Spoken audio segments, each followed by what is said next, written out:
Excellencies, Mr. President du Faso, even though we see...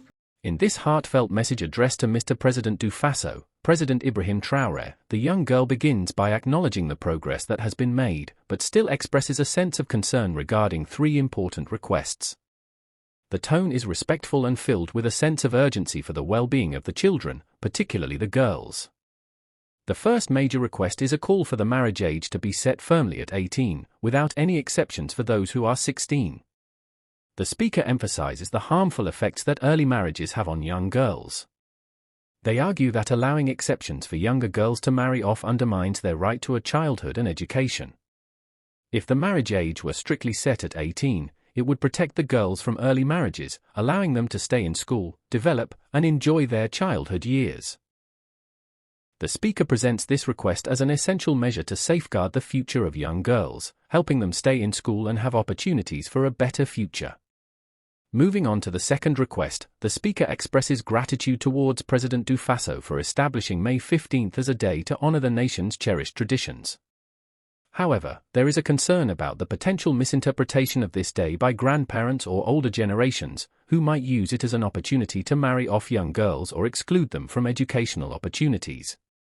To address this, the speaker asks the president to use his influence to clearly communicate the true purpose of May 15 to the elders and the wider public. The speaker suggests that the president speak directly to them in all languages, ensuring that the message of May 15 as a day of celebration for traditions does not lead to harmful practices such as child marriage or discrimination against young girls. After expressing appreciation for the initiatives that have already been undertaken for the benefit of children, President Ibrahim Traoré makes it clear that all efforts are aimed at building a better future for the children, who are viewed as the future of the country. The president stresses the importance of the children's well-being and explains that all actions taken by the government are for their benefit. He implies that the government will continue its work to provide better opportunities for the next generation, as they are the ones who will shape the future of the nation. Additionally, President Ibrahim Traoré urges the children to understand that everything being done is for their future success. He are encouraged to live healthy lives, pursue education with dedication, and be confident in their ability to contribute positively to their country. The president highlights the importance of education in allowing the children to flourish and contribute to society, expressing hope that they will grow up to be valuable members of the nation. Despite the progress made, the young girl acknowledges that there is still much more work to be done. She stresses the idea that progress takes time and depends on the collective efforts of the people. They note that many children have been displaced but are slowly returning to their education, implying that even in difficult circumstances, the commitment to education remains strong.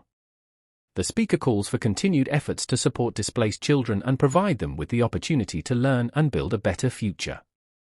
In conclusion, the message is both a plea and a statement of gratitude. The children calls for the protection of young girls from early marriage, encourages the president to communicate the true meaning of May 15 to the people, and highlights the importance of education and well-being for the future of the children. The tone is optimistic, yet realistic, acknowledging the challenges but emphasizing the importance of continuing the work to ensure a brighter future for the next generation. The meeting ends with a note of appreciation, thanking President Ibrahim Traoré for his ongoing efforts, and expressing hope for continued progress in the future. President Ibrahim Traoré's overall goal is to ensure that the government's efforts are directed towards protecting the rights and futures of children, particularly girls, and ensuring that every child has access to education, health, and a prosperous life. Progress, we still have three major requests to make of you. 1.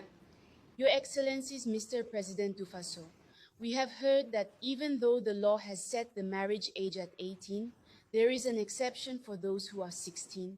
Can you tell them to set it at 18 years without exception if possible?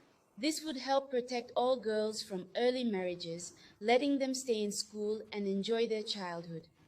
Your Excellency, Mr. President du Faso, we are extremely pleased and grateful that you have established May 15th as a day to allow us to learn more about our cherished tradition. But we're worried that our grandparents might think they can exclude girls and marry off kids. We would like to ask you, if possible, to officially speak to them to explain the meaning of May 15th, the Day of Customs and Traditions, in all languages. Your Excellencies, Mr. President du Faso, Our parents have explained to us that the law stipulates that children who commit minor offenses should not go to prison, but rather perform light work, such as weeding the CSPS or cleaning the schoolyard. Could you ask the judge to enforce this decision? This way, kids won't end up in jail and get exposed to bad stuff. Your Excellency, Mr. President of FASO, we know that you are listening to us and are ready to act to protect us. These changes mean a great deal to us and will significantly help us in having a much brighter future ahead. Thank you, Your Excellency, Mr. President of FASO, for always thinking of us, protecting us, supporting us, and building with us a Burkina Faso where every child can be safe, go to school, and succeed in life. We thank you. Hello, everyone. You are all very welcome here. So you all are the esteemed deputies today. And I guess everything went very well in reality. Did the ministers respond well? Were they convincing? All right, thank goodness.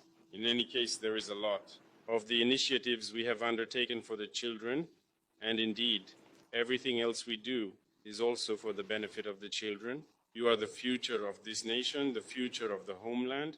So everything we do is for the kids. First and foremost, you need to understand that. Every initiative we undertake is for your well-being so that you can thrive. Live therefore in good health and go forth with confidence. School is fundamentally about flourishing and doing everything you can to contribute positively to your country. We've started a lot of things, but there's still plenty left to do. It all depends on the pace at which we live. As you can see, there are a lot of kids who are also displaced, but who are gradually resuming classes.